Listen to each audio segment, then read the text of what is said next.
Welcome to Lunch with the Lord. I'm Pastor Mark. We are in 1 Samuel chapter 7. Going to be starting in verse 13 this lesson. We'll be finishing chapter 7 in this lesson. But before we begin, our theme verse for Lunch with the Lord is Jeremiah 15 verse 16. Thy words were found, and I did eat them, and thy word was unto me the joy and the rejoicing of my heart.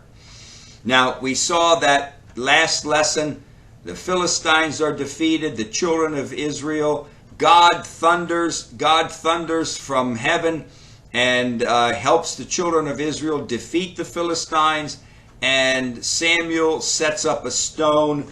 He sets up a stone in Ebenezer as a memorial to remind the children of Israel for many years to come the goodness of God and how God helped them to defeat the Philistines and to receive encouragement in the future.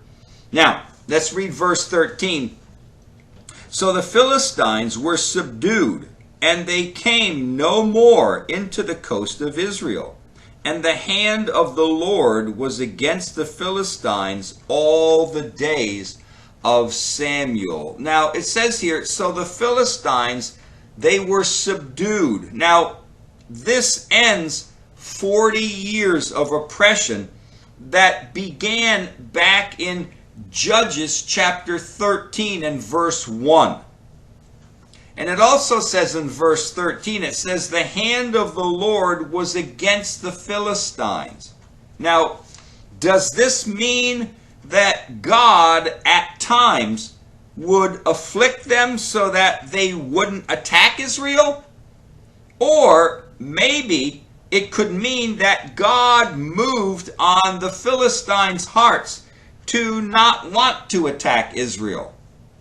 Now, we don't know exactly what this means, but it was evident enough for the children of Israel to know that the reason why they had no more trouble with the Philistines the rest of Samuel's life was because God's hand was working to keep them away from the children of Israel. And God does it at times. I remember, I don't remember the exact passage of where it is, but God said, I believe it's in the one of the 5 books of Moses, where God promises the children of Israel, if they keep His word, and if they're seeking after God, and they want to come to one of the feasts, whether it's the Passover to observe the Passover or not, that if they leave their land and come to do the Passover, that God promises them they don't have to worry about the enemy attacking their land. God will keep the enemy away. I don't know exactly where that is, but I know it's there. I've read it several times.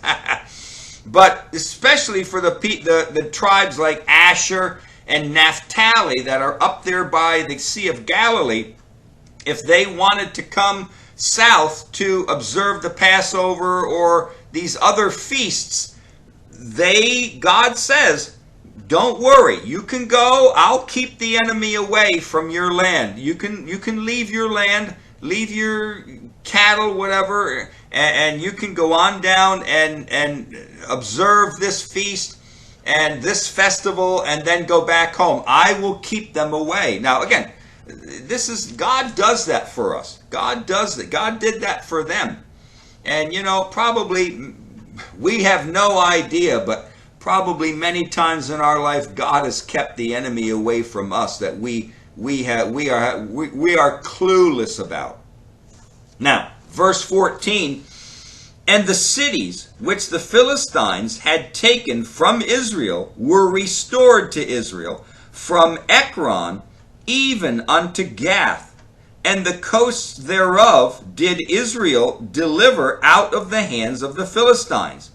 And there was peace between Israel and the Amorites. Now, Ekron and Gath. Names Ekron and Gath. Now, Ekron the city of Ekron was originally given to the tribe of Judah when the land was portioned out. And that's seen in Joshua 15, verse 11. Now, Ekron must have been on the border of Judah with the tribe of Dan. And we see that in Joshua chapter 19 and verse 43. It is not until Judges chapter 1 and verse 18 that Judah actually took the city of Ekron. So it was given to them in the book of Joshua. The city of Ekron was given to the tribe of Judah, but it wasn't taken until the book of Judges, chapter 1 and verse 18. So it was years later. Now, concerning the city of Gath, there is no evidence that the Israelites ever lived in this city of Gath. If Israel ever did have control of these two cities, it didn't last very long. They were soon taken over by another Gentile nation. Now, it says in the last part of verse 14, and there was peace between Israel and the Amorites. Now, why are the Amorites mentioned here? The Amorites were probably the most populous nation in the promised land before the Israelites took the land. The name Amorites means the high one or Highlander. And they mainly lived in the mountains or in the hills. When the Amorites got word that Israel had defeated the Philistines, who were also enemies of the Amorites, they seem to have been content to be at peace with the children of Israel. So, again, why are the Amorites mentioned? Well, because possibly the Amorites saw the Israelites as helping them out. In a roundabout way, they kind of helped them out because they defeated the Philistines, who were their problem also. Now, whether they were afraid of Israel, whether the Amorites were afraid of Israel, or maybe God moved on their hearts, it is not known why peace was made with the Amorites. Again, we don't know that. Now, let's finish in verses 15 to 17. In verses 15 to 17, we see Samuel as Israel's judge. Samuel now is going to be seen as the judge of Israel. So, let's read verses 15 to 17. And it says, and Samuel judged Israel all the days of his life. And he went from year to year in circuit to Bethel and to Gilgal and to Mizpah. And he judged Israel in all those places. And his return was to Ramah, for there was his house, and there he judged Israel, and there he built an altar unto the Lord. Now, but Samuel was more than just a judge who would hand down decisions. As judge and also as priest, he would also he would lead people into prayer and into worship and show justice and mercy. And he would guide the people by giving wise counsel from the law of Moses and from past history. Samuel was Israel's way back to keeping the ways of God.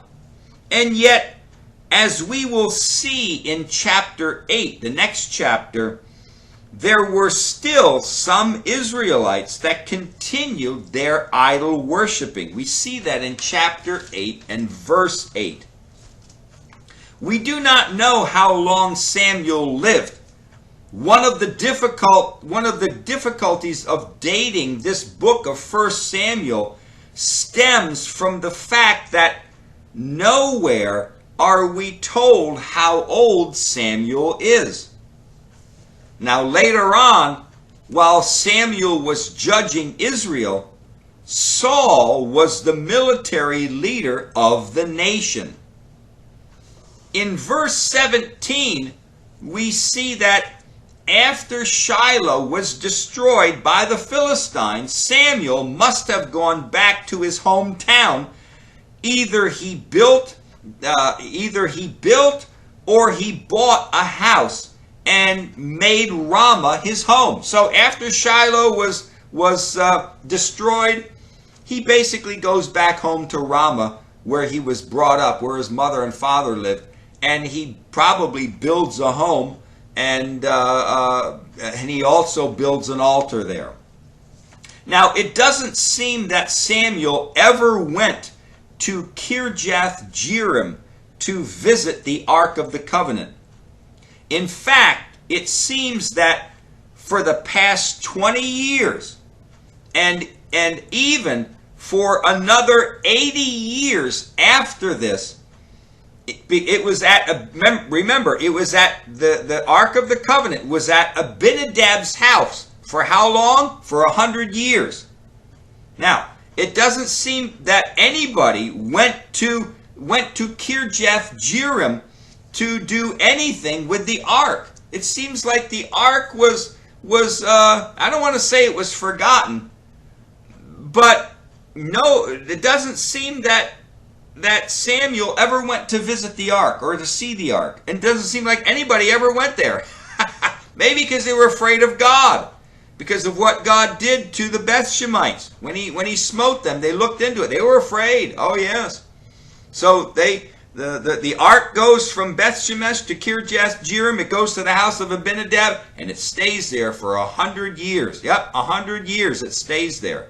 And it seems like it's just in obscurity. It just is there. It exists, but nobody does anything with it. Nobody seems to want to do anything with the Ark, and it just stays there. In this 100-year period of time, God never told anyone to go and to get the Ark and set it up somewhere and to start sacrificing to it. It seems that the Ark, for a time, was put off to the side. All the focus on the worship of God would now come through Samuel. Then, eventually, Samuel would anoint David, and David, who had a heart for the presence of God. This is the difference. David had a heart for the presence of God, and David would bring the ark to Mount Zion. David wanted that ark. You have to understand that. David loved God, and he loved his word. If you don't believe it, you read Psalm 119, you read the Psalms. David loved God, and he loved the word of... Did he make mistakes? Oh yeah. He made big mistakes, like we all do. But you know what? David, deep down, God said, David was a man after my own heart. And when David became king, that one thing he wanted was he wanted the presence of God where he was. And he goes and he gets the ark and he brings it to the Mount Zion.